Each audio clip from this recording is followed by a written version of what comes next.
storytelling style. We wanted to give you a little bit of taste of that before we get the full El Vaquero experience. So please welcome to the stage Mr. Angel Vigil.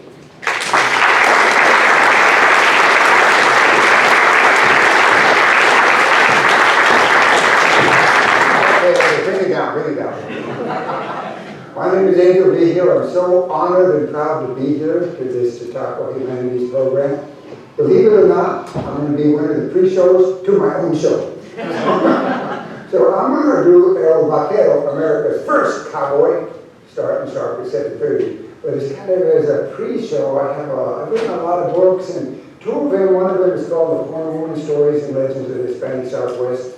The other one is called The Eagle and the Cactus Stories and Legends from Mexico.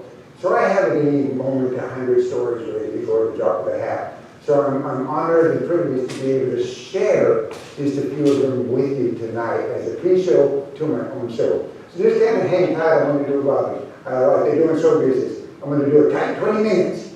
Then we'll take a little bit of a break, and then we'll come back for round 2 of me. Okay.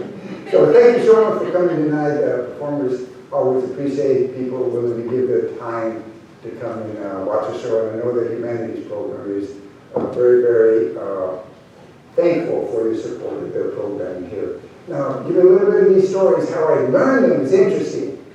There's 3 ways scholars learn stories. One of them is you got to do the old time, just footwork. You have to go. Back in the day, I had to go to the library. And when I went to the library, you go and I'm always looking for primary sources, which are the first books collected. The collections were by Juan B. Real and Aurelio Espinosa. They went through southern Colorado, northern New Mexico in the 1910s, 1920s, 100 years ago, collecting stories from the traditional stories of the Hispanic Southwest. And then they collected them in translations of very old world Spanish, and then synopsises in English. So I studied those quite a bit. So one way is the old books, and when you go to a library studying the old books, here's what you do. They bring the book out to you, and the library guard stands there looking at you like this. Right? And then you gotta put the white gloves on too, because they don't want human oils on these old books and everything. And then so they're very strict about the one copy exists in the world that you're leafing through. So I did that. Then I was lucky enough to get some grants to do some field study. Recorded over 120 hours going through southern Colorado, northern New Mexico, collecting stories from the old timers. Then what happened is, this is the most important part of the story, my mom was always bugging me. So what are you doing now? So my mom, I'd say, well, I'm collecting stories, I'm going to write some books, I'm going to keep our culture alive and keep them going forward. And she'd say, give me one of those stories. So I told her a story, and she starts crying. Get in the car. So now I made my mom cry. Never a good move, right? So I made my mom cry. Then we go over to my Aunt Angie's house. In my Aunt Angie's house, she has the blue room. Now let me tell you about the blue room. No human being can go into the blue room. All the furniture covered in plastic. Remember those days? I know you do. All the furniture covered in plastic. If you sat on it, you stand up and you have the plastic condenser. Some of you are going like this, I can tell. Okay, so this is the blue room. Now we can go in the blue room. But it was so important, we had to go into the blue room. Come sit down in here. So my mom, Aunt Angie, and me. And then my mom said, tell them the story. And it was a story about a man who learned the language of animals and he goes to a pond. And my grandfather told me this story. And he captures a snake and he and the snake have a conversation. So I tell them the story. Then I bought both of them. Now they're both crying. Now I made my mom cry. I made my Aunt Angie cry. And then what happens is they start talking to each other in Spanish. Now Spanish was their first language. The only time I ever heard them actually talk in Spanish is when their generation was together at a wedding or a funeral where they didn't want the kids to know what they were saying. So then what happens is when they come out of that, I asked them, what's all the commotion about? And they told me, now that you're a man and your voice has changed, if we close our eyes, we're back in Springfield, New Mexico, and our Uncle Joe, Tio Joe, the family raconteur/liar, were telling stories to them when they were children and said, what you've done is you've taken us back to our childhood. So that's where I'm coming from when I like to share these stories. I'm going to start with some simple stories. They're all in different categories. These are called cheesesteaks. The cheesesteaks are short little comical tales, all have a little twist. If you hear a lot of these, after a while you can understand who group of people are, who my people are, right? Okay, so first one is called You First. Here's what it is. Once there were two old people, a little viejo. The little viejo was like this.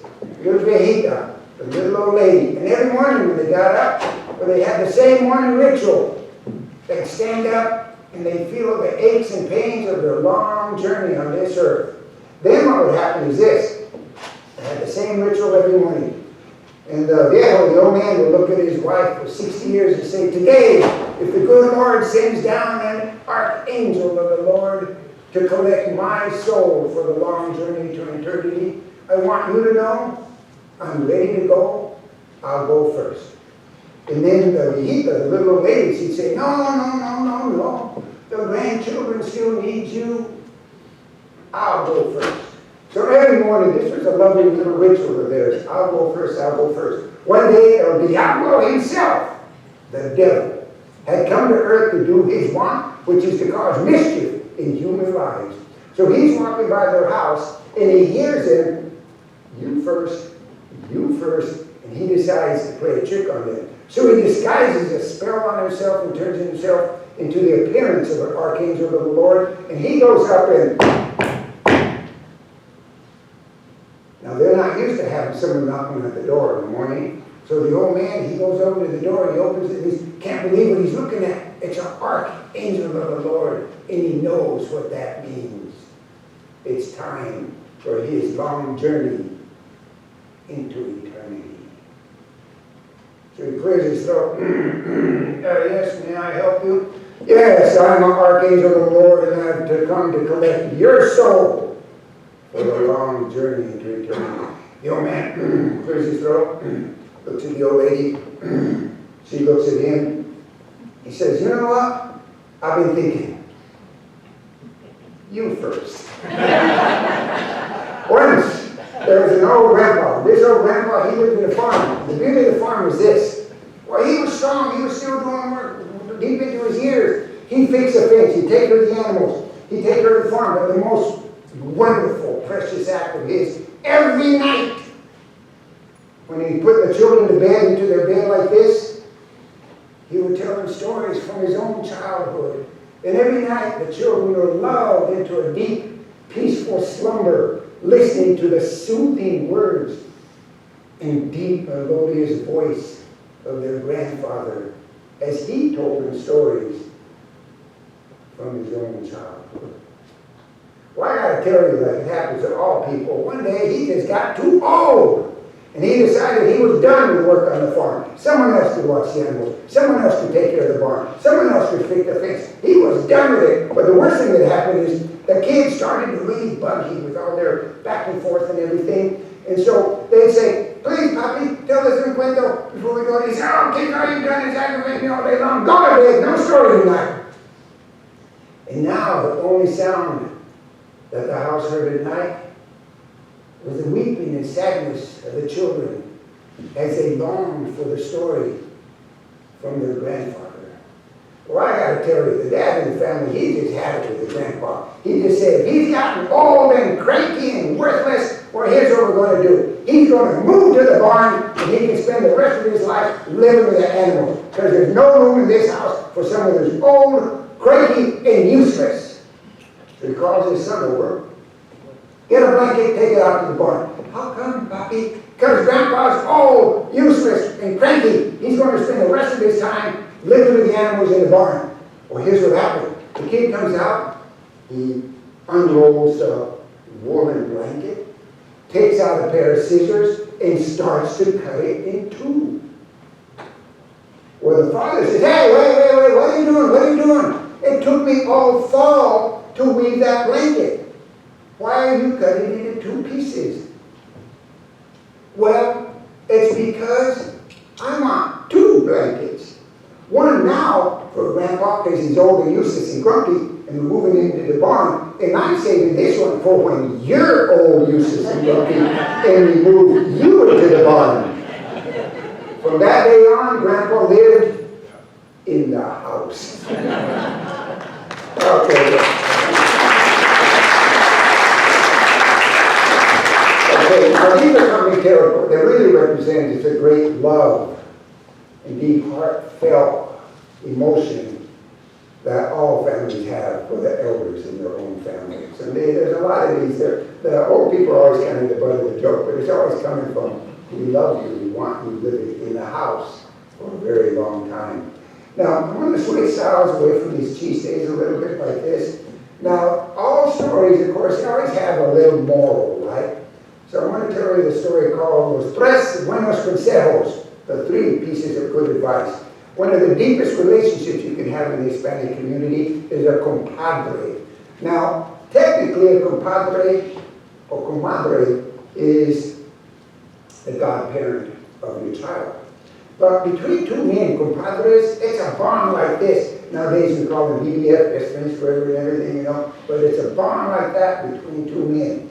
So what happens is, this is a whole category of stories called Los Dos Compadres. The 2 compadres, well, I gotta tell you, they were farmers. And now, if you live in northern New Mexico and it's a year of rain and plenty, the ground gives forth abundance for everyone. However, it's a year of drought. The ground is rocky and barren, and there's hunger throughout the land. Well, it just so happened that it had been a period of drought. And the family and the children were hungry and barely making it on the farm. So the 2 compadres, they decided, you know what we got to do? Got to do what a man's got to do. We got to leave the farm, we got to go over the mountain, go to the village, and what we need to do in the village is we need to find work. And then we'll be able to send money back to support our family. And the dream would be one day that the families reunited. So the 2 dads, they went and told the family, of course there's all these tears, the little kids are holding on to their leg, the wife's got her apron up to her, don't leave, don't. But the wife wanted him to leave because someone had to do something for the family. So here's what happened. The 2 compadres, they're joking and they had a good relationship. So they say goodbye and then they start down the road. And one compadre says, oh boy, I can't wait until I get the job I want. And the other compadre says, well, what type of job do you want? I tell you what type of job I want. First of all, air conditioning. Second of all, with a secretary. Third of all, I want to earn a lot of money by doing no work. And they all laughed, and they said, oh, that's good, but that's not. And the other compadre said, that's a good dream, but that's not how work is. Well, this is how you get money. You work hard, you make your money, you support your family. That's how it works. So they're going back and forth about this. And then around the bend comes an old man. And then notice the old man has these big bags of money. So he's walking up with these big bags of money like this, and they call him over and says, please, good sir, senor, can you tell us how you got those bags of money? And he says, well, I got to tell you, I got these bags of money for doing no work. And the other compadre says, see, I told you it was possible. Bags of money for doing no work. That's the job I'm looking for. And then the old man looked at him, looked deep in the eyes and said, you know what? I can tell you're good men. I can tell you're sacrificing the life of the family. I'm going to give you an offer. Here's the offer. The offer is this. I will give you a bag of gold or 3 buenos consejos, 3 pieces of good advice. You choose which one you want. Well, I don't know, Jerry, what happened. The lazy compadre, he just grabbed the bag of gold and said, it's true, a bag of gold, and I did no work at all. My dream has come true. And the other compadre, he's going back and forth like this. What? And he said, take the bag of gold, are you crazy? It's free. Take the bag of gold. And he says, wait a minute. I take the bag of gold, I do what you do with money, I'll spend it, and then I'll be out of money, and then I'll be back where I was, still having to go over the mountaintop. Maybe it was 3 buenos consejos, 3 pieces of advice. Maybe they're the secret to having money your whole life. So he says, I'll take los 3 buenos consejos. And the little old man said, yes, and you chose it very wisely. So now the old man picked up the rest of the bags of gold and left. I don't need to tell you, that was a sad party between those compadres because one of them had a bag of gold and was going back to the farm all happy to tell everyone his good fortune. The other one still had to go over the mountaintop and find work. So before he left, these were the three pieces of good advice. The first one was, never take a shortcut. The second one, mind your own business. The third one, think before you act. So when he got each of those, I got to tell you, the lazy compadre felt really bad. He said, you gave up a bag of gold for those three pieces of advice? I don't think any of them contained the secret of money. So they gave themselves a little big hug and they took off. And as they were leaving, the one said, hey, don't forget the first piece of advice. Do not take the shortcut. And the other one says, you took the pieces of advice. I took the bag of gold. And then they went their separate ways. Well, the lady compadre had the bag of gold, and he comes around the bend, and who does he run into but a group of banditos? Now these bandits, they'd been sitting there splitting up their loot. When they saw him coming around the corner, now the reason he did that was he was going the regular way, but then he remembered, wait a minute, it's starting to get dark. I know a shortcut, I'll just take the shortcut, and then he remembers the first piece of the advice is nothing. He took the shortcut. And when he came around the bend in the shortcut, the banditos were there. I don't even know to tell you. Teeth knocked out, black eye, bloody nose, wrapped up, thrown in the thorn bushes, walked off with a bag of gold. And then he sat down and he said, you know what? That first piece of advice, that was a good piece of advice. Meanwhile, the other hardworking compadre, he goes to town, gets a job being a dishwasher in a restaurant. So he's there washing dishes like this and everything. And then he noticed something about the two owners of the restaurant. What he noticed was this. They were really skinny. They were like some little flacos. Really, really skinny, right?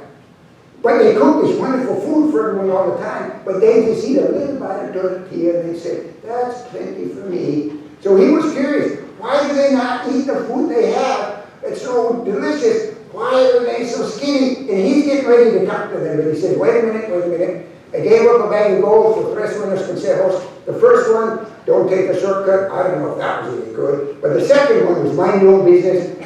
I'm going to take my own piece of it. I'm not going to ask them a question. One day, the owner of the restaurant came up and said, hey, dishwasher, restaurant's yours. Restaurant's mine. I'm just a dishwasher. I'm not even family. Why are you? Because, as you notice, we don't have any kids. It's time for us to retire. Now you might have noticed, everyone's always bugging us. Why are we so flaco? Why are we so skinny? How come we never eat any of our own food? Well, we decided a long time ago we would give the restaurant to the man who could mind his own business. A second piece of advice was a good piece of advice. So then what happens, now he has a restaurant. He wants to bring his whole family to work in the restaurant in the village, and their life would be better than the hard-scrabble life on the farm. So he goes back to the farm, and he's walking up to the farm, and he runs into his friend. He said, wow, you never know what happened. I took the shortcut. My money was thrown in the whole thing. And then he told me the story about the second piece of advice. Mind your own business. Now he's a restaurant owner. So they're going, wow, two of those pieces of advice were really good. And then he remembered the third piece of advice, think before you act. And here's what happens. He goes up to his house, and there he looks in the window of his own house, and he sees a sight makes him angry. There on the couch, his beloved wife and a handsome young man. And the young man has his arm around his beloved wife, and they're having the sweetest, most intimate conversation. And he says, this is the thanks I get for going over the mountaintop. And he says, I'm going to go in there and I'm going to... And then he remembers, wait a minute. The first two pieces of advice were really good. Maybe that third one, think before you act, is really good. So he calms himself down, goes up to his own house, knocks on the door. Door opens, standing in front of him is a young man who'd been on the couch with his wife. And he immediately recognizes him. In the years that he'd been gone, it was his own son growing up into manhood. And the son was comforting the wife in her grief and sadness over the long, long absence of the father and husband. Well, I don't need to tell you about the happy reunion they had, and that the third piece of advice was really good too. Now I tell you this instructional story not as a piece of entertainment, but as a moral lesson. If you're ever out one day and a little old man comes along, offers you a bag of gold, you're going to be tested. Would you take the bag of gold or los 3 buenos consejos? Or would you be a modern person and negotiate half a bag of gold and 2 buenos consejos?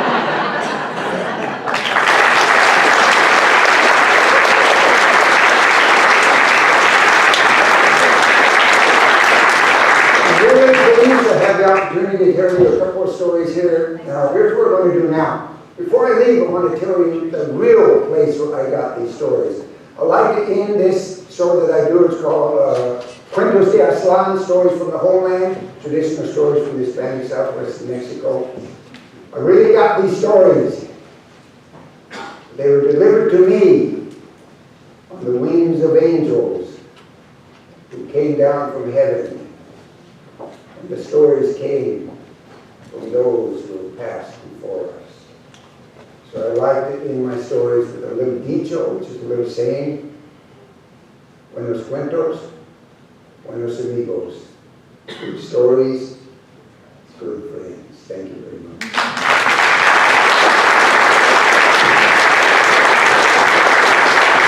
We're going to take a small little break. 8 minutes on the clock. Drink, bathroom, do whatever you have to do. Be back here at 7:30, and I will stop being the cuentista, the storyteller, and the next time you see me, I will be El Vaquero, America's first cowboy. Thank you very much.